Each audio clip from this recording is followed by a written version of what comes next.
And I think the first question is over here. Yes, I'd like to direct my question to Mr. Perot. What will you do as president to open foreign markets to fair competition from American business and to stop unfair competition here at home from foreign countries so that we can bring jobs back to the United States? That's right at the top of my agenda. We've shipped millions of jobs overseas, and we have a strange situation because we have a process in Washington where after you've served for a while, you cash in, become a foreign lobbyist, make $30,000 a month, then take a leave, work on presidential campaigns, make sure you got good contacts, and then go back out.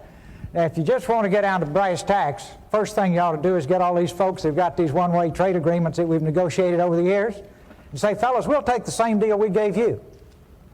And they'll gridlock right at that point because, for example, we've got international competitors who simply could not unload their cars off the ships if they had to comply. You see, if it was a two-way street, just couldn't do it.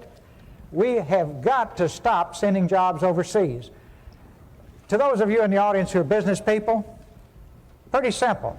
If you're paying $12, $13, $14 an hour for factory workers, and you can move your factory south of the border, pay $1 an hour for labor, hire a young 25, that's assuming you've been in business for a long time, you've got a mature workforce.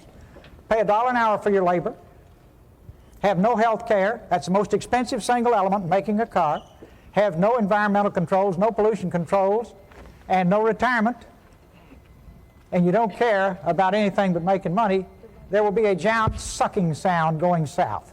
So if the people send me to Washington, the first thing I'll do is study that 2,000-page agreement and make sure it's a two-way street. One last point here. I decided I was dumb and didn't understand it, so I called a who's who of the folks who've been around it. And I said, why won't everybody go south? They said, we'll be disruptive. I said, for how long? I finally got them up for 12 to 15 years. And I said, well, how does it stop being disruptive? And that is when their jobs come up from $1 an hour to $6 an hour and ours go down to $6 an hour, then it's leveled again. But in the meantime, you've wrecked the country with these kinds of deals. We've got to cut it out. Thank you, Mr. President.